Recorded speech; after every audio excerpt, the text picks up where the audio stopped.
Someone back here said when you're down 5-1, you have your opponent right where you need them, where you want them. How are you able to do this? I think it's just some belief in my techniques and knowing that if I get a chance on top, I'm very powerful with some turns and I can pin people. So, unfortunately, it's okay to get taken down and cut my feet not be as fast as they once were, but I'm figuring it out and just know that I have some strength and some creativity on top. But would you agree this season between the Open and now, you've been able to rally for some reason when everybody thinks you're ready to count you out? Yeah, I'm not counting myself out, so I think that's just an outsider's look to a few points down and just some rest kind of being kicked off. I think I'm underplaying how amazing it is of what I've been able to do the last 10 months. I mean, these guys were pushed out and birth is traumatic and horrible on your body, and so there's just a lot of work that has to be done and still trying not to pee myself. So there's just kind of some things that are going on with my body now that I just have to still do a lot of work and effort for. And so I'm just thankful that all my training and all the years and me perfecting techniques on top and just being gritty and staying in matches are paying off. So all of that considered, is this a different feeling or more grateful feeling to be the World Team this year? Yeah, it's a shorter training cycle. So like I said, there's some things it's almost like an injury where you have to come back from a major event or surgery, and so the things that are still healing are still healing. But I did have a year and a half where I wasn't having my fingers busted, I wasn't having little bumps on my eyes or my head, and so there is some healing that happened and some gratitude and joy that happened with these beautiful babies. And so I don't think I'm being as stressed with the wrestling piece of it, which has allowed my mind to be a little bit more free and giving me some time to really be able to embrace what my skill sets are on the mat. And capitalize on some youth mistakes. I think we're still looking at a young group out here that make mistakes and I'm able to capitalize on them. And they're athletic, they're coming, I know that for sure. So I'm working hard to stay ahead and just, I know that in a year from now, when the time is right, I'm going to be firing on more than I am right now. So it's just going to take a little bit more than a couple weeks of rest. You need to sleep more. Not too many women wrestlers out here have twins. Yeah. How are you doing this considering what you are doing as a mother as well? It's taken a lot of just to help. Honestly, I've been very grateful with the support that I've been able to have. We got an au pair right away, and she lived in our home and took care of the babies while I was able to heal a little bit, and she could hold them, and I could, do my workouts just like with them by. She would come to the wrestling room, just be so hot, and these poor babies would be sweating, and I'd be sweating, and everyone had to rehydrate after practice. And so just, I made my goals and dreams matter as much as taking care of my kids, and it's been great. I've been able to get my workouts in, I've been able to balance and figure out exactly what I need. And what's nice is I've done this before, so I know the pieces of the puzzle. I feel like a lot of athletes out here are still trying to figure out and fine tune. I know what it takes for me to get out there and to really be where I'm at. And at nationals, I knew I wasn't ready.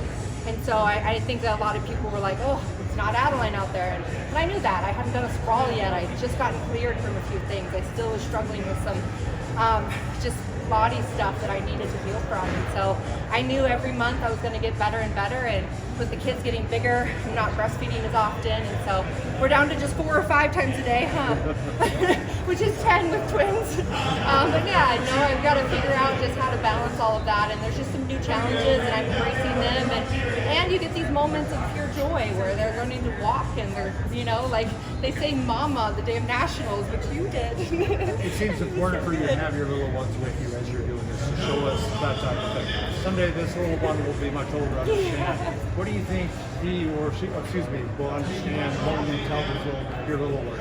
I hope they see that they were important, and so was I, and my dreams and goals matter too, and you can be a mom. I mean, this is something I've wanted for a very long time, and I'm figuring it out. I'm figuring out with support. I'm using my words to say, I'm too tired to go to practice today. I need more help at night with your kids.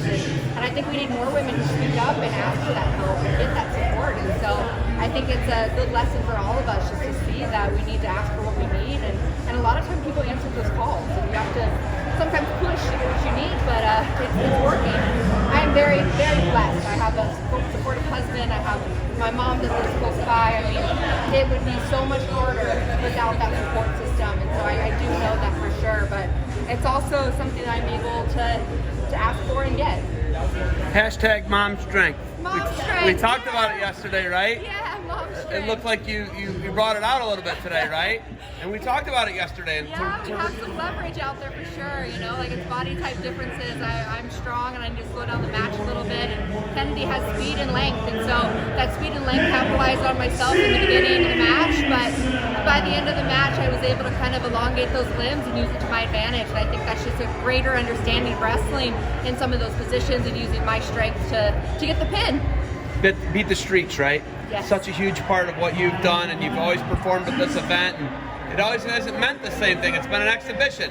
Now it's for all the marbles. What's Beat the Streets meant to you, Adeline? Oh, I'm so grateful for Beat the Streets. They're doing such great things for kids, but also for us. I mean, they're allowing us to be part of this organization and introducing us to people and this crowd, and it just highlights and kind of marries a very beautiful thing that they're doing, but also a great thing that I think the athletes are able to step into a call of being role models for these young kids. What were your immediate takeaways coming out of the Open as to what it would take to get back on this team this year? I wasn't sure, and I wasn't even sure coming into this if I was ready. You know, I have a lot of healing still to do, and I know that, and it's just going to take some time. So I knew that Kennedy's young, and I could, you know, maybe come in and find some mistakes that she was at, and I felt like I was moving well. I felt like there's a lot of things that I feel really good with, and I feel great postpartum, but I haven't quite stepped into that feeling great for an elite athlete yet, and so I'm still fine-tuning, still pushing. It was only 20 days between World Team Trials and now, so I did the best that I could and came out and luckily was good enough to make it on another World Team. My 10th World Team, which is pretty cool. You hope to be healthy though by September. You talk about your September.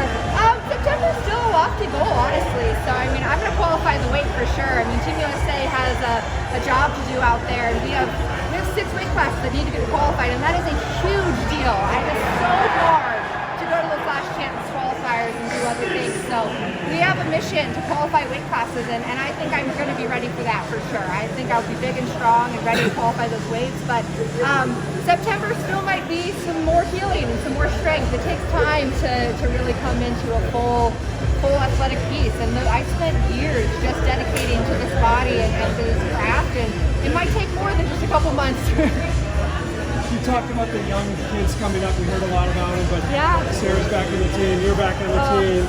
Jen Page breaks through. Oh, I know. Jen used to be my roommate. But just you had a big part in this. You think about, I had a huge part in those kids when they were 10 years old when they were in this world team, or maybe not even that. Yeah. Just what it means to see them coming up, and do you ever stop and think, I had a big part of this. You coming up, maybe Helen, seven others Yeah, too. you know, Helen and I started in high school together, and I saw Sarah make a breakthrough, and there's a lot of still veteran women who are on this team and doing well, and I think we still have some work to do. So we are not finished on this grand stage, and I think we have a shot, and we feel a little cheated from what happened in Tokyo with just COVID and the restrictions. We didn't get the full experience, and so I think some of us are just trying to buy back that experience a little bit and get a shot at another medal. You know, like having multiple medals like Helen's been able to do would be incredible to have on a resume, and feels great. So I think we're looking for that, and I think these young athletes have a long road ahead of them to make sure that they're ready to combat these veteran athletes.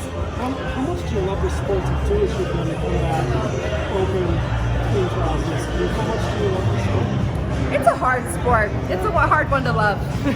There's a lot of beauty in it, but it's a hard one to love. Thank you. Congratulations. Thank you. Congrats, huh?